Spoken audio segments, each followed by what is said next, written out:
Tomamos contacto ahora con el presidente de la Cámara Nacional de Comercio, Manuel Melero. ¿Cómo está, señor Melero? Buenos días. Buenos días, Mauricio. Buenos días, Mirna. Buenos Aquí días. Estamos en medio de la cuarentena. Sí, pues y además ayer entregando datos que nos dejaron preocupados. Comunicaron ustedes que según un estudio hay ya una cantidad importante de empresas, 569 estoy leyendo en todo el país, que han entrado a una, digamos que respondieron a una encuesta que arroja que el 38% de esas empresas ya ha desvinculado a trabajadores. Señor Melero, ¿hay más datos de esto? ¿Cuántos trabajadores están involucrados? ¿Cuántos han perdido ya la pega?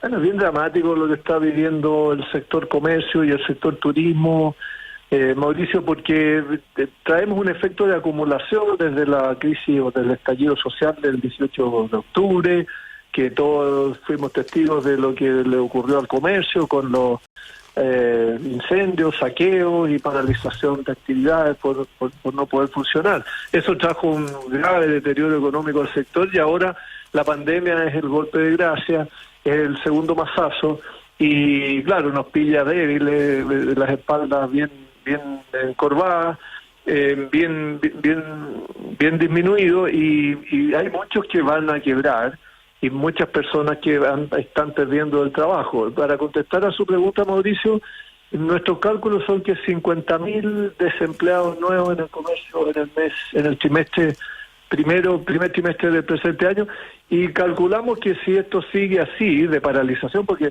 entendamos que el comercio en la actualidad tiene la situación de paralización total en las zonas con cuarentena y paralización parcial en las sin cuarentena, porque las personas están en sus casas consumiendo al mínimo. Entonces, calculamos que si esta situación se prolonga el segundo trimestre, vamos a tener 100.000 nuevos desempleados. Es dramático las cifras que estoy diciendo, porque, claro, se habla con mucha liviandad, 50.000, 100.000, pero son personas con sus familias, en fin, es un drama social. Nosotros hemos hablado de que el comercio es una bomba de tiempo social, porque es el primer empleador nacional a mucha distancia de todas las demás actividades, y porque viene particularmente dañado, como ya he explicado.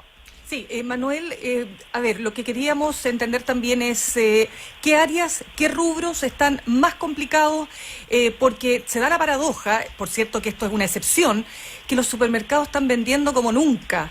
O sea, yo ayer no sé si estoy en la cifra exacta, pero leí que eran que habían aumentado alrededor del 50%, un poco más, las ventas, claro, porque la gente si hay algo que no está dejando de hacer es comprar en el supermercado. Y por cierto, hay determinado tipo de productos, pero en concreto, las áreas más afectadas, las que la tienen más difícil, ¿cuáles serían?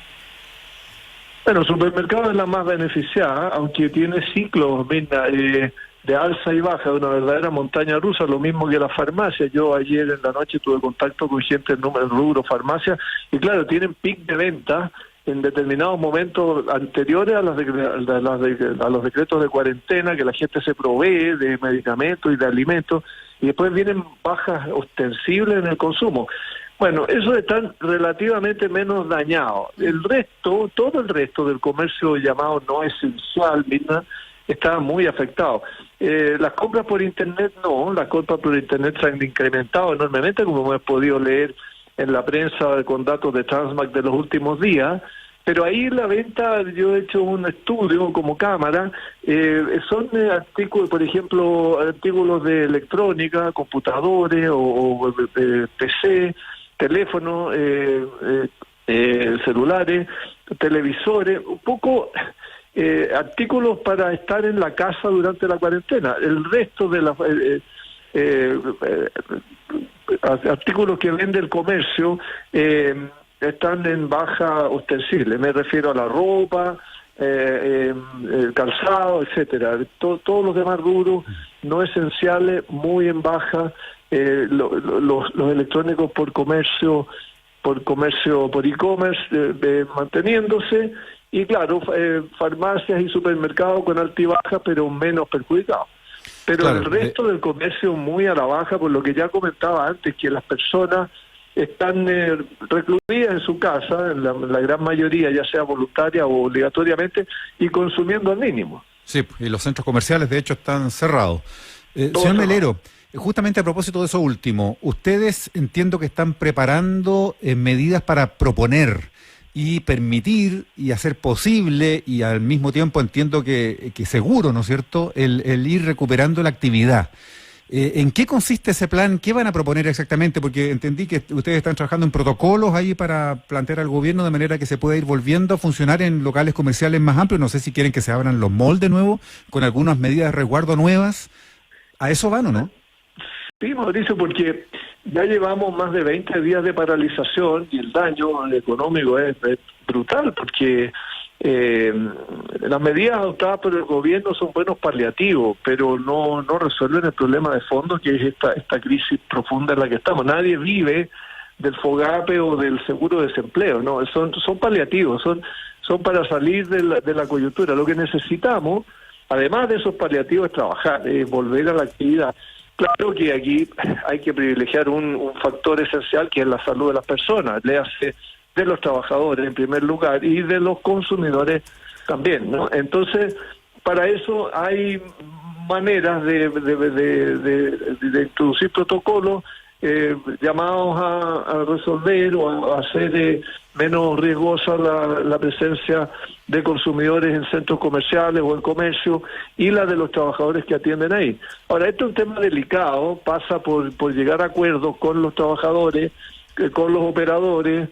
No es tan simple. Nosotros como Cámara lo que estamos haciendo es entregar una herramienta al sector, que es este protocolo que usted ha mencionado, Mauricio, que lo hemos elaborado con mucho cuidado sobre la base de la experiencia nacional y extranjera. Lo estamos consensuando con las autoridades, y cuando lo tengamos listo lo vamos a poner a disposición del comercio para que ellos lo conozcan, y si quieren introducirlo en su actividad, bien, y si quieren funcionar bien, y si no quieren abrir, bien también, porque el comercio hoy día puede abrir, no hay un decreto sanitario que prohíba el funcionamiento del comercio. Lo que sí hay que ver este tema de la autorregulación que nosotros mismos impulsamos, de no propagar el famoso COVID-19, porque el comercio es un lugar de interacción de personas, donde las personas se congregan. Entonces, eso facilita el contagio, y es lo que nosotros, por supuesto, queremos evitar. Pero también queremos y necesitamos trabajar. Necesitamos entregarle a la población los bienes y servicios que la población requiere de nosotros. El comercio cumple un rol social en ese sentido. Entonces, hay que ver cómo hacemos equilibrado, hacemos que sea razonable y provechoso para todos este orden de cosas, de poner en la misma balanza la salud como prioridad, pero también en la misma balanza el trabajo de las personas, porque las personas no solo necesitan estar sanas, que es fundamental, sino que también trabajar. O sea, para cerrar solamente, señor Melero, ¿usted estaría dispuesto a que los malls, por ejemplo, se reabrieran tomando todas las medidas de resguardo? Bueno, yo creo que esto es una decisión de los propios operadores. Yo no soy nadie, porque sea presidente del Comercio Nacional, para decir, mire, usted tiene que abrir o tiene que cerrar. Ellos pueden abrir si es que cumplen con las normas sanitarias, y si además introducen un protocolo que resguarde la salud de sus trabajadores y de sus consumidores. Si toman las providencias, cumplen con la ley y toman las providencias del caso, pueden abrir. Me refiero al cumplimiento de la ley, esta norma de que habla de los grupos de 50 personas en un mismo, hasta 50 personas en un mismo local. No es como la disposición sanitaria que dice que no puede haber más que esa cantidad en un determinado número de metros cuadrados. Eso es lo que hay que conciliar bien y ver cómo se administra esa congregación de gente en un mall que tiene muchísimos metros cuadrados, por ejemplo, y ver si es que funciona o no funciona la norma sanitaria. Pero más allá de eso, es una decisión de los operadores con los locatarios y los trabajadores. Ellos son los que tienen que ponerse de acuerdo. Muy bien, queremos agradecer al presidente de la Cámara Nacional de Comercio, Manuel Melero, por este contacto con ADN hoy. Muchas gracias, Manuel. Gracias a ustedes, que tengan muy buenos días.